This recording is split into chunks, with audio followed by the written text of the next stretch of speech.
Hi everyone, welcome to this week's episode of Korea This Week. I'm your host, Sang Kim, and today we have Yong Kwon, who is our communication director with us. Thank you so much for joining us. No, thanks for having me again. Great.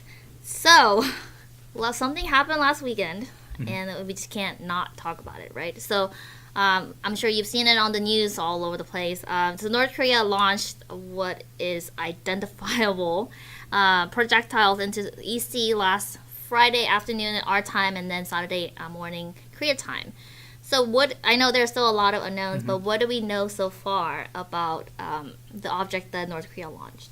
Right, so it flew into the East Sea, and according to a well-known missile expert, Jeffrey Lewis, he believes that it's a short-range missile, and that's what a lot of the experts that have been looking at this have commented. That's most likely a short-range missile. Which, to be fair, doesn't contravene against any of the agreements that the North Koreans have made with the United States and Singapore, or, of course, the failed summit in Hanoi. But nonetheless, there is a sense that it violates the spirit of the agreements that North Korea has made with South Korea and the United States, because it seems like an explicitly hostile action. Right, and then as you mentioned, so it was actually announced as missile at first, and then it seems like the sources turned to projectile. But of course, there are different arguments for what they call it now. But I think it might have been like this political decision to maybe call it not a missile, so that makes it seem like more hostile in that sense. And of course, North Korea hasn't officially tested anything since December 2017, right? So it's been a while. But what is the response from the U.S. Trump administration? Right. So there are, none of this is, so the only official statements that we have is from Secretary Pompeo and also a few tweets from President Trump, which have been actually surprisingly measured, especially when we look back on what we would have potentially anticipated if such an event might have occurred before this occurred. President Trump pretty much has reiterated that he trusts the process and that he will continue to reach out to North Korea and talk to them whenever they're ready to discuss denuclearization. Secretary Pompeo said something very similar. Right. But unofficially, there were rumors that in the hours after the event, immediately after the event on Friday evening, that President Trump was extremely upset and that the aides were cautioning him and trying to restrain him from perhaps tweeting or making any public statements that were provocative, that would have perhaps led the United States back down the path that we saw in 2017, where we came very close to a potential armed conflict with North Korea. Right. I think which is very interesting, because I think when I first saw the news, I also thought President Trump would be very upset and he would be sending a lot of angry tweets. But surprisingly, the statement that came from him and also from the Secretary Pompeo is very calm.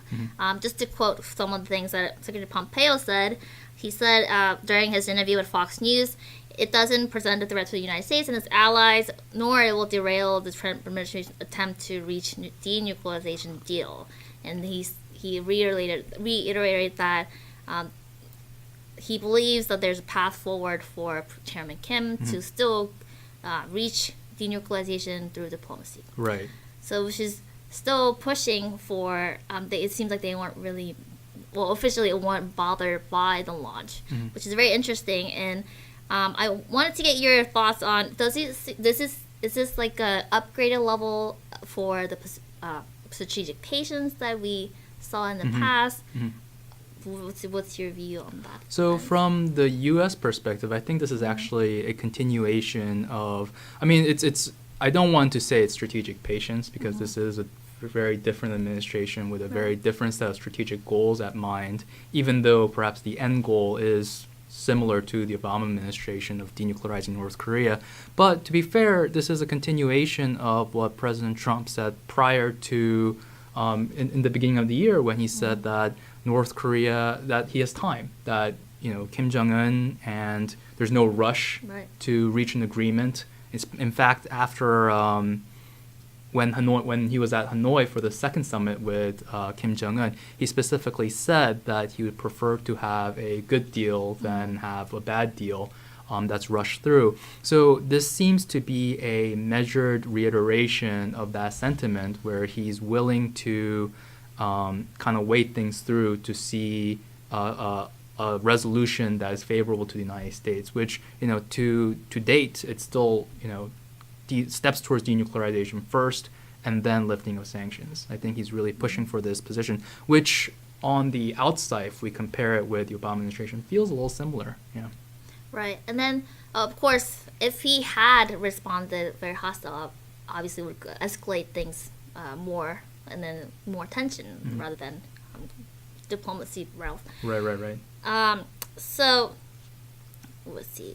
I mean, I guess we can also talk about motivation, why Kim Jong-un might have said this or have done this. And I think it's really interesting that this follows the unspecified new weapons testing that happened a few weeks ago. Perhaps it was last week. My timeline's a little sketchy here, but I think it was interesting that this was announced, and everyone, that was observing North Korea interpreted it as a means of North Korea pressuring the United States without going over the line. Right. Where, I mean, if North Korea launched a ballistic weapon or had tested a nuclear device, that would have been the end of negotiations. Right. But it was clear that North Korea was kind of demonstrating, expressing that, they have the leverage, that they are controlling the negotiating timeline.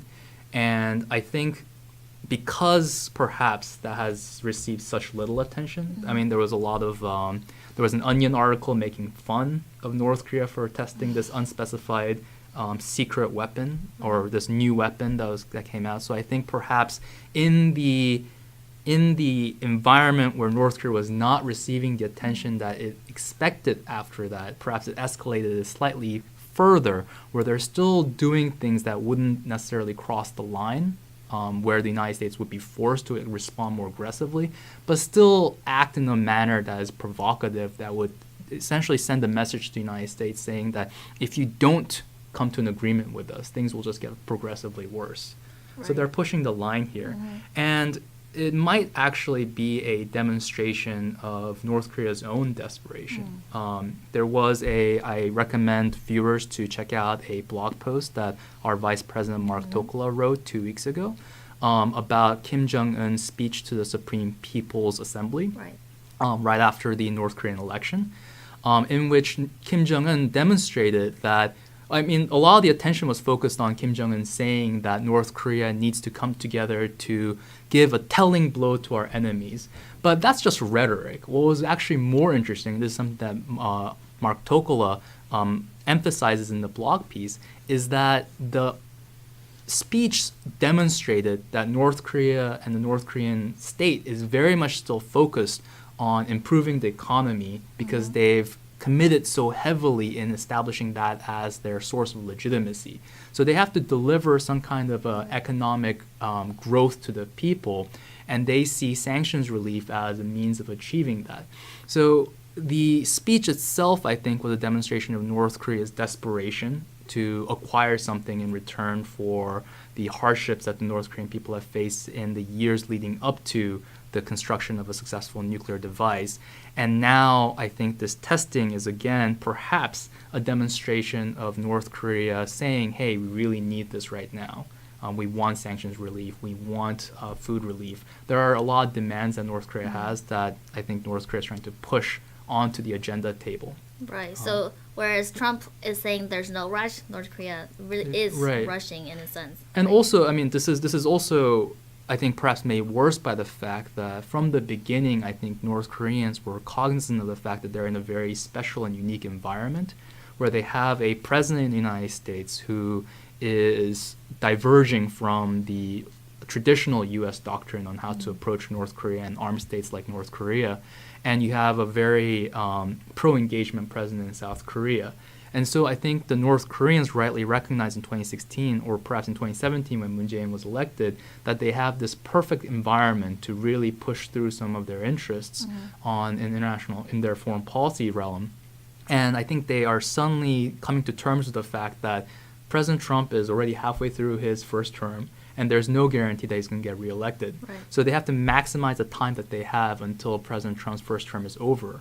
So I think this is perhaps also a dynamic that is driving the perhaps an escalatory behavior from North Korea. But of course, it's hypothetical. There's no way for us to really know what the North Koreans are thinking because it's a very opaque country. But I think perhaps we can make a short announcement about an event that we're having that could illuminate a little bit on how North Korea does think about politics, or how politics looks from the inside of North Korea. Absolutely. So right on the topic, so we have an event tomorrow at 12 p.m. with Ken Goss from CNA. He will talk about the domestic politics within North Korea, and the official title is let me get to here.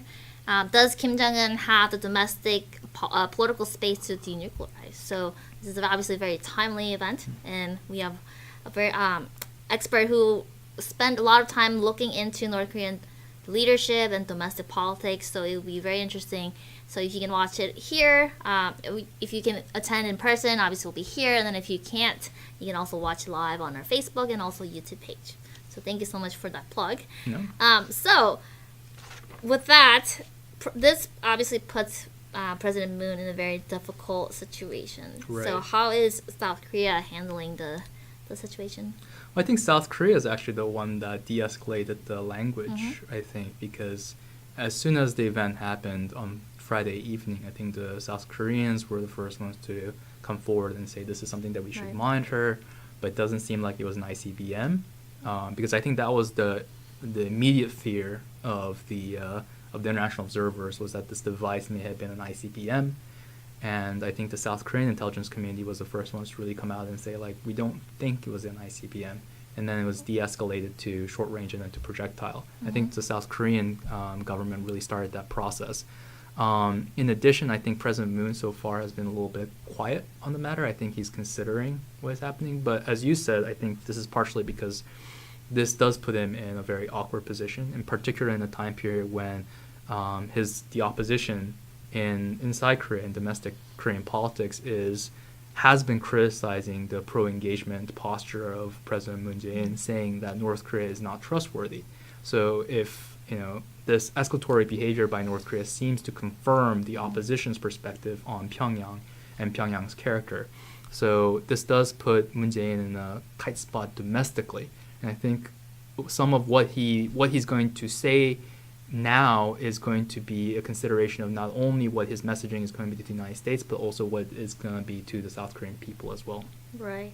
And according to NIS, National Intelligence Service, they said they don't consider the launch last week as not provocative, because they appear to be ground-to-ground weapons. So obviously this will stir a lot of domestic internal debates within South Korea. So we'll hear more about it as the days go by. Also, U.S. Special Representative for North Korea Policy, Steve Biegun, is traveling to Asia. He'll be in Tokyo May 7th through 8th, and then and he'll be going to Seoul in May 9th to 10th. So obviously this will be the topic when he meets with his counterpart, and also he's scheduled to meet some of the Blue House officials. So more will come out later this week on what happens with this. So with that, is there anything else you want to talk about for this week? Anything to watch out for? No? Okay, great. Well, thank you so much for joining us, and thank you so much for watching, and we'll come back with more news next Monday at 2 p.m. Thank you.